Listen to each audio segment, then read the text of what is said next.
इन दोस्तों, study area के daily GK quiz में आप सभी का स्वागत है। आप सभी के लिए लेके आए हैं जीके के टॉप 30 क्वेश्चन। कुल 30 क्वेश्चन है और सबसे बेस्ट क्वेश्चन है जो कि प्रीवियस ईयर एग्जाम में अक्सर एग्जाम में पूछे जाते हैं। तो आप किसी भी एग्जाम की तैयारी करें, आप सभी के लिए सेट इंपॉर्टेंट हो सकता है, इसलिए डेली देखिए। चलिए दोस्तों, पहला क्वेश्चन देख लेते हैं। भारत सेवक समाज की स्थापना किसने की थी? भारत सेवक समाज की स्थापना ये की थी आपके गोपाल कृष्ण गोखले ने। गोपाल कृष्ण गोखले ने की थी भारत सेवक समाज की स्थापना। अगला क्वेश्चन देख लेते हैं।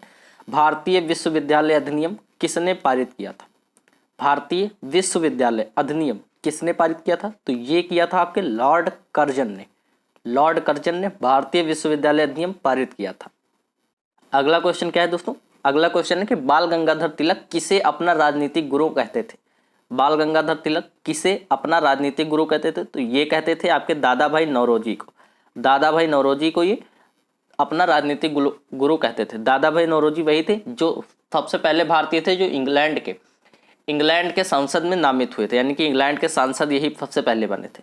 दोस्तों, ये सेट आपको डेली दिया जाता है। आज थोड़ा देर हो गई है, उसके लिए मैं माफ़ी चाहूँगा, वरना सुबह 6 बजे से पहले ये सेट अपलोड कर दिया जाता है। अगर आप ये सेट डेली देखते हैं तो 1 महीने में हो जाएंगे आपके 900 क्वेश्चन और 3 महीने में हो जाएंगे आपके 2700 क्वेश्चन, जो कि किसी भी एग्जाम को क्रैक करने के लिए काफ़ी होते हैं। MCQ क्वेश्चन अगर आप केवल देखते हैं तो एग्जाम में अगर वो क्वेश्चन मिल जाता है तो आपको तुरंत याद आ जाएगा कि इसका आंसर ये होगा। इसलिए MCQs देखने का भी फायदा रहता है। ये मत सोचिए कि MCQs पढ़ने का कोई फायदा नहीं मिलता। MCQs पढ़ने का सबसे ज़्यादा फायदा मिलता है। अगर आप भूल भी जाते हैं तो अगर वो ऑप्शन देखेंगे तो आपको तुरंत याद आ जाएगा। इसलिए MCQs आप डेली पढ़ा कीजिए। ज़्यादा से ज़्यादा 10 मिनट की ये वीडियो होती है, आप 1.5x पे करके देख सकते हैं। 1.5x पे करके अगर देखते हैं तो जल्दी खत्म भी हो जाएगी और आपका क्विज भी अच्छे से हो जाएगा। आपको डेली 30 क्वेश्चन भी मिल जाएंगे। चलिए, अगला है कि भारत में प्रथम रेलवे लाइन निम्नलिखित में से किसने बिछवाई थी? एक क्वेश्चन का आंसर आपको पता होगा, तो ये आपके बिछवाई थी। भारत में प्रथम रेलवे लाइन ये बिछवाई थी आपके जॉर्ज क्लार्क ने। जॉर्ज क्लार्क ने बिछवाई थी प्रथम रेलवे लाइन मुंबई से ठाणे के बीच में, सभी को पता होगा। अगला क्वेश्चन है किस वायसराय के कार्यकाल के दौरान भारत की राजधानी कलकत्ता से स्थानांतरित होकर दिल्ली बनी? कलकत्ता से स्थानांतरित होकर दिल्ली बनी थी भारत की राजधानी। तो ये बनी थी आपके लॉर्ड हार्डिंग के कार्यकाल में। लॉर्ड हार्डिंग के कार्यकाल में। लास्ट के क्वेश्चन कुछ अच्छे अच्छे हैं दोस्तों, तो लास्ट तक वीडियो जरूर देखिए, डेली देखिए, ताकि आपको डेली का भी फायदा मिले। भारत में डाक व्यवस्था शुरू करने वाला ब्रिटिश गवर्नर जनरल कौन था? एक बार आप चैनल पे जाके विजिट जरूर कीजिए। भारत में डाक व्यवस्था शुरू करने यानी कि पोस्ट ऑफिस शुरू करने वाला, तो पोस्ट ऑफिस सबसे पहले शुरू किया था आपके लॉर्ड डलहौजी ने। डलहौजी ने सबसे पहले पोस्ट ऑफिस शुरू किया था। अगला क्वेश्चन क्या बन रहा है दोस्तों? अगला क्वेश्चन कि भारत में बजट व्यवस्था का आरंभ किस वायसराय के काल में हुआ? जो बजट पेश किया जाता है ना, तो उस बजट व्यवस्था का आरंभ किस वायसराय के काल में हुआ था? तो ये हुआ था आपके लॉर्ड कैनिंग के काल में। लॉर्ड कैनिंग के काल में बजट व्यवस्था का शुरुआत हुई थी। अगला क्वेश्चन क्या बन रहा है दोस्तों? भारत में अंग्रेजी का पहला समाचार पत्र किसने शुरू किया था? भारत में अंग्रेजी का सबसे पहला समाचार पत्र किसने शुरू किया था? तो ये किया था आपका J.A. हिक्की ने। J.A. हिक्की ने अंग्रेजी का पहला समाचार पत्र शुरू किया था। अगला क्वेश्चन देख लेते हैं दोस्तों। एक खुली प्रतियोगात्मक परीक्षा के माध्यम से इंडियन सिविल सर्विस में भारतीयों के प्रवेश के लिए निम्नलिखित को किसने संभव बनाया? यानी कि किसने सबसे पहले ये लागू किया कि डायरेक्ट एक प्रतियोगात्मक परीक्षा होगी और सभी लोग इंडियन सिविल सर्विस में यानी कि IAS की परीक्षा में बैठ सकते हैं? तो ये डलहौजी ने बनाया था, लॉर्ड डलहौजी ने। चलिए दोस्तों, अगला क्वेश्चन है कलकत्ता विश्वविद्यालय किस शैक्षिक रिपोर्ट के माध्यम से अस्तित्व में आया? कलकत्ता विश्वविद्यालय किस शैक्षिक रिपोर्ट के माध्यम से अस्तित्व में आया? तो किस शैक्षिक रिपोर्ट के माध्यम से आया था? यह आया था आपके वुड का डिस्पैच के नियम से।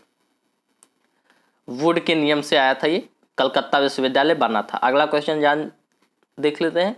लॉर्ड कॉर्नवालिस को डैश के लिए जाना जाता है? किसके लिए जाना जाता है लॉर्ड कॉर्नवालिस को? तो लॉर्ड कॉर्नवालिस आपके सबसे ज़्यादा जो प्रसिद्ध है वो है बंगाल की स्थायी राजस्व व्यवस्था के लिए। बंगाल की स्थायी राजस्व व्यवस्था लॉर्ड कॉर्नवालिस ने लागू की थी, ये भी याद रखेंगे। क्वेश्चन कभी कभी अदल बदल के भी पूछ सकते हैं, ये नहीं कि डायरेक्ट यही पूछा जाए, तो आपको हर पॉइंट याद रखना है। ध्यान से सुनना है कि क्या बता रहे हैं और क्वेश्चन क्या कह रहा है। निम्नलिखित में से कौन शिक्षा कार्यवृत्ति की रचना के लिए विख्यात हुआ? सभी को पता होगा, लॉर्ड मैकाले। लॉर्ड मैकाले ने ही मूल विधि की भी रचना की थी, यानी कि जो हमारी IPC की धाराएं होती है हमारे और कई सारे देशों की लॉर्ड मैकाले ने ही लिखी थी, ये भी याद रखेंगे। चलिए दोस्तों, अगला क्वेश्चन है सांप्रदायिक निर्वाचन क्षेत्रों की पद्धति की शुरुआत भारत में किसके द्वारा हुई? अभी तो पॉलिटी के क्वेश्चन मिल रहे हैं, पर आगे आपको और अच्छे क्वेश्चन भी मिलेंगे, सारे क्वेश्चन मिलेंगे, इसलिए घबराइए मत कि केवल पॉलिटी दिया जा रहा है। सारे क्वेश्चन दिए जाएंगे। तो सांप्रदायिक निर्वाचन क्षेत्रों की पद्धति की शुरुआत भारत में किसके द्वारा हुई? तो ये हुई थी आपके 1919 के मार्ले मिंटो सुधार के द्वारा। 1909 के मार्ले मिंटो सुधार के द्वारा हुए थे सांप्रदायिक निर्वाचन क्षेत्रों की पद्धति की शुरुआत।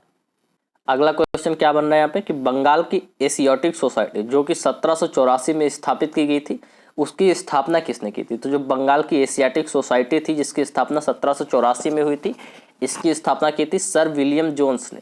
सर विलियम जोन्स ने की थी सबसे पहले। ऑप्शन ए आपका राइट आंसर हो जाएगा।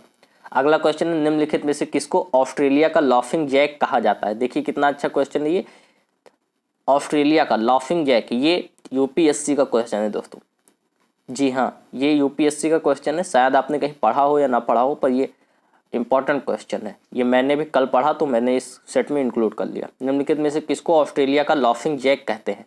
तो ऑस्ट्रेलिया का लाफिंग जैक कहते हैं आपके कूकाबारा को। कूकाबारा एक पक्षी है जिसको ऑस्ट्रेलिया का लाफिंग जैक कहा जाता है। याद रखेंगे, ये क्वेश्चन काफ़ी इंपॉर्टेंट है। अगला क्वेश्चन है बाड़ा यानी कि क्रॉल शब्द किसके लिए प्रयुक्त किया जाता है? बाड़ा यानी कि बाड़ा, तो बाड़ा क्या होता है? तो दोस्तों बाड़ा होता है मसाई चरवाहे का बाढ़ से घिरा गांव, मसाई चरवाहे का बाढ़ से घिरा गांव, इसको क्रॉल शब्द के लिए यूज किया जाता है। अगला क्वेश्चन है पर्थ से लंदन का सबसे छोटा हवाई मार्ग कौन सा है? ये रेलवे में पूछा गया क्वेश्चन है कि पर्थ से लंदन का सबसे छोटा हवाई मार्ग, तो ये है आपका बी, पर्थ से अंकारा और पेरिस और लंदन। तो पर्थ, अंकारा, पेरिस और लंदन ये सबसे छोटा मार्ग है पर्थ से लंदन का, ये भी याद रखेंगे। अगला क्वेश्चन है डाओचिंग एडिंग एयरपोर्ट कहाँ पे स्थित है? कौन सा एयरपोर्ट? डाओचिंग एंडिंग एयरपोर्ट कहाँ पे स्थित है? तो ये स्थित है आपका तिब्बत में। ऑप्शन डी राइट आंसर हो जाएगा। तिब्बत में स्थित है डाओचिंग एडिंग एयरपोर्ट। ये क्वेश्चन भी पूछा गया है दोस्तों, सारे क्वेश्चन कहीं ना कहीं पूछे जरूर गए हैं। अगला क्वेश्चन है पनामा नहर का निर्माण किस वर्ष हुआ था? पनामा नहर सभी को पता होगा, भी हाल ही में चर्चा में रहा है। तो पनामा नहर का निर्माण हुआ था आपके 1914 ईस्वी में। 1914 में पनामा नहर का निर्माण हुआ था। अगला क्वेश्चन देख लेते हैं दोस्तों। अगला क्वेश्चन क्या बनना है कि पृथ्वी पर सबसे अधिक गर्म स्थान कौन सा है? पृथ्वी पर सबसे अधिक गर्म स्थान कौन सा है? तो पृथ्वी पर आपका सबसे अधिक गर्म स्थान है अल अजीजिया लीबिया। क्या होगा दोस्तों? अल अजीजिया लीबिया। अल अजीजिया लीबिया पृथ्वी पर सबसे गर्म स्थान है, ये बात याद रखेंगे। अगला क्वेश्चन है अनेकों प्रकार की शराब और शैंपेन के लिए प्रसिद्ध क्षेत्र कौन सा है? अनेक प्रकार के शराब और शैंपेन के लिए प्रसिद्ध क्षेत्र है आपका भूमध्य सागर। भूमध्य सागर में काफ़ी अच्छे शराब और शैंपेन मिलती हैं। ये क्वेश्चन भी पूछा गया है, ऐसे अपने मन से नहीं दिया है, सारे क्वेश्चन पूछे गए। महाभारत का फारसी में अनुवाद किसने किया था? ये महाभारत का फारसी में अनुवाद किसने किया था? तो ये किया था आपके बदायूनी ने, और उसका नाम क्या था? तो रज्मनामा नाम था। महाभारत का फारसी में अनुवाद किया गया था तो उसका नाम था रज्मनामा, ये बात याद रखेंगे। अगला क्वेश्चन देख लेते हैं। निम्नलिखित में से कौन पेशावर सदन का संस्थापक था? तो पेशावर संस्थान का सदन का संस्थापक इनमें से कौन थे? तो ये थे आपके बालाजी विश्वनाथ। बालाजी विश्वनाथ पेशावर सदन के संस्थापक थे, ये बात याद रखेंगे। अगला क्वेश्चन है दोस्तों पुराना किला किसने बनवाया? सभी को इसका आंसर पता होगा, शेरशाह ने बनवाया था, कोई कठिन क्वेश्चन नहीं है। अगला क्वेश्चन देख लेते हैं दोस्तों। पंडित जगन्नाथ निम्नलिखित में से कौन से राजा के राजकवि थे? कला एवं संस्कृति से कई सारे क्वेश्चन पूछे जाते हैं, तो ये उसी का पार्ट है। पंडित जगन्नाथ निम्नलिखित में से कौन से राजा के राजकवि थे? तो कौन से राजा के राजकवि थे? ये थे आपके शाहजहां के। शाहजहां के राजकवि थे पंडित जगन्नाथ, याद रखेंगे। अगला क्वेश्चन शाहजहां के शासनकाल में कौन सा विदेशी यात्री भारत आया था? सभी को इसका आंसर पता रहा होगा। शाहजहां के शासनकाल में आया था आपका इब्न बतूता। इब्न बतूता आया था, मोरक्को का यात्री था। अगला क्वेश्चन ध्यान रखेंगे। कौन सा स्मारक पत्थरों का स्वप्न के रूप में जाना जाता है? तो पत्थरों का स्वप्न के रूप में ये जाना जाता है आपका पंचमहल। ऑप्शन सी आपका राइट आंसर हो जाएगा, पत्थरों के स्वप्न के रूप में पंचमहल। निम्नलिखित में से किस सिख गुरु ने अमृतसर की आधारशिला रखी थी? तो किस सिख गुरु ने रखी थी? इसका आंसर भी सभी को पता होगा, आपके गुरु रामदास ने अमृतसर की आधारशिला रखी थी। किसने? गुरु रामदास ने, याद रखेंगे। अगला क्वेश्चन अबुल फजल किस सूफी संत के पुत्र थे? अबुल फजल किसके पुत्र थे ये पूछा गया है। तो अबुल फजल किसके पुत्र थे? ये पुत्र थे आपके शेख मुबारक के। ऑप्शन ए आपका राइट आंसर हो जाएगा, शेख मुबारक के पुत्र थे अबुल फजल। अगला क्वेश्चन और लास्ट क्वेश्चन है सुंदरवन के जंगल को क्या कहा जाता है? सुंदरवन के जंगलों को, ये क्वेश्चन आपने क्लास 6 या 7 में जरूर पढ़ा होगा अगर आप यूपी बोर्ड के हैं। यूपी बोर्ड में काफ़ी अच्छे क्वेश्चन ऐसे पढ़ाए जाते हैं 6-7 में ही। तो ये सुंदरवन के जंगलों को मैंग्रोव कहा जाता है दोस्तों, याद रखेंगे। मैंग्रोव, मैंग्रोव कहा जाता है इसका आंसर हो जाएगा बी। चलिए दोस्तों, सारे सेट के सारे प्रश्न यहीं पे समाप्त होते हैं। आज का ये सेट आपको कैसा लगा कमेंट करके जरूर बताइएगा। मिलते हैं अगले वीडियो में, तब तक के लिए जय हिंद जय भारत।